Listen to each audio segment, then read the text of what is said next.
శ్రీ గురుభ్యో నమః. శ్రీమాత్రే నమః. మా భక్తి టీవీని ప్రోత్సహిస్తున్నటువంటి మా ప్రేక్షకులందరికీ ధన్యవాదాలు తెలియజేస్తూ ఈవేళ మనము గరుడ పురాణం గురించి కొన్ని ముఖ్యమైన సంగతులు తెలియచెప్పుకుందాం. గరుడ పురాణం అనగానే చాలా మందిలో ఒక అపోహ, అది ఉత్తప్పుడు చదవకూడదు, ఎవరైనా మరణించినప్పుడు మాత్రమే చదవాలి, అది కూడా మనం సొంతగా చదువుకోకూడదు, ఎవరైనా ఒక పంతులు గారో లేక ఒక పెద్ద మనిషో దానిని చదివి చెప్పాలి అంతే తప్ప ఇక దానిని మిగతా రోజుల్లో మనము ముట్టుకోకూడదు, చూడకూడదు అని చెప్పి చాలా వరకు అపోహలు, అపార్థాలు ఉన్నాయి. ఇవన్నీ కూడా చాలా తప్పండి. గరుడ పురాణం అష్టాదశ పురాణాలలో ఒక పవిత్రమైనటువంటి పురాణం. మనకి 18 పురాణాలు ఉన్నాయి.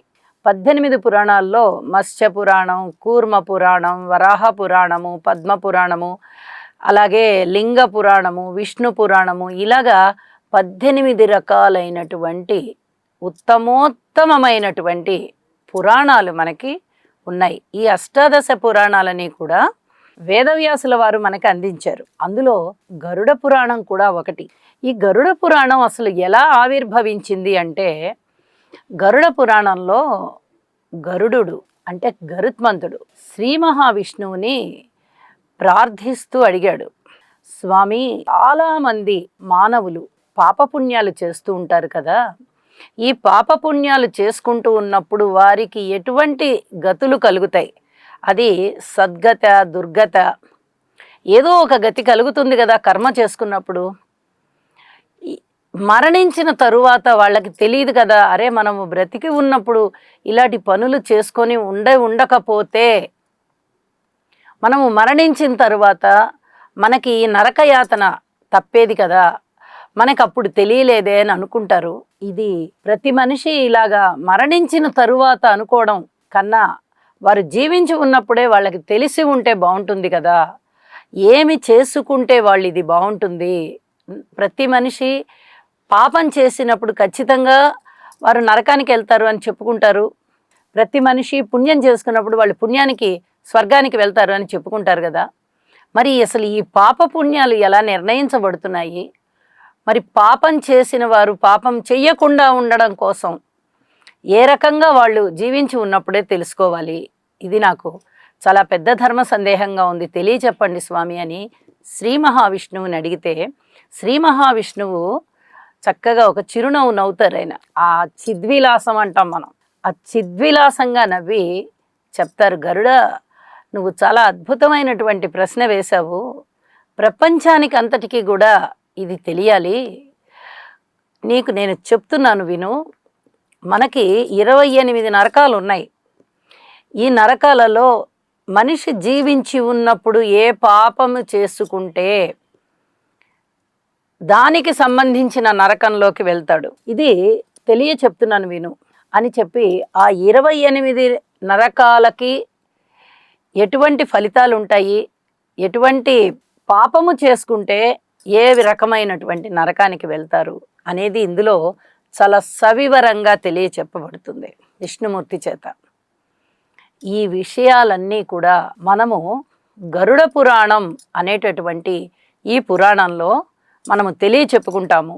అయితే చాలామందిలో ఒక అపోహ ఉందని మొట్టమొదటి చెప్పుకున్నాం కదా, ఈ అపోహ పోవాలి. ఇది అత్యద్భుతమైనటువంటి ఒక పుణ్యకరమైనటువంటి మహోత్కృష్టమైనటువంటి పురాణం. ఈ పురాణాన్ని మనము చదువుకోవడం ద్వారా, దీన్ని తెలుసుకోవడం ద్వారా మనము ఏ రకంగా జీవించాలి, ఏ రకంగా ప్రవర్తించాలి, ఏ రకంగా మనలో ఉన్నటువంటి మంచి లక్షణాలని ఇంకా ఇంకా పెంపుదల చేసుకోవాలి అనేది మనము తెలియచెప్పుకుంటాం.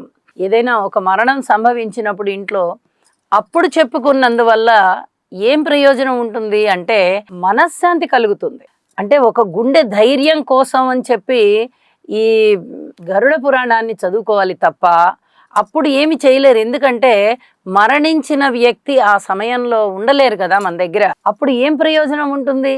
మనిషి జీవించి ఉన్నప్పుడు మనం ఏ విధంగా ఉండాలి, ఏ విధంగా ఉండకూడదు అనేది తెలుసుకోవాలి. ఇక మరణించిన తర్వాత చేసేదే ఉంది.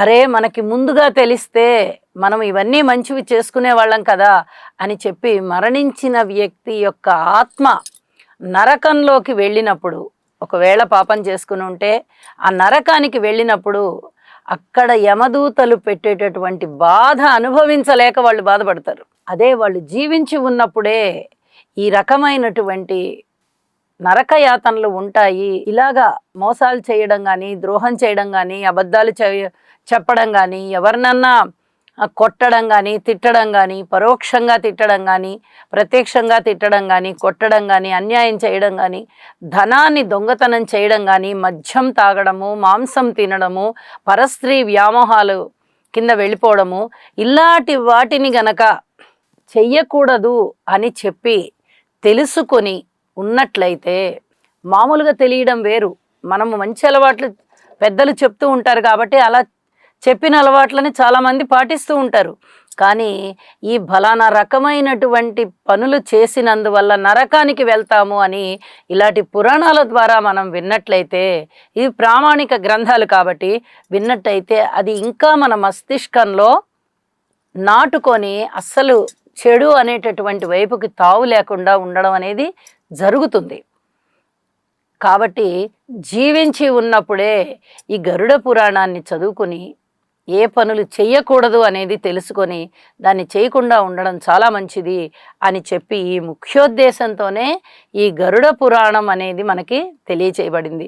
శ్రీ మహావిష్ణువు గరుడునికి చెప్పినటువంటి ఈ విషయాలన్నీ కూడా, ఎన్ని నరకాలు ఉంటాయి, ఎటువంటి బాధలు ఉంటాయి, భూమి మీద జన్మించినటువంటి ప్రజలు ఏ రకమైన పాపాలు చేయడం ద్వారా వారు మరణించిన తర్వాత ఆ నరకాలకి వెళ్ళి యాతనలు పడతారు, నరక యాతనలు అనేవన్నీ కూడా సవివరంగా చెప్పారు విష్ణుమూర్తి.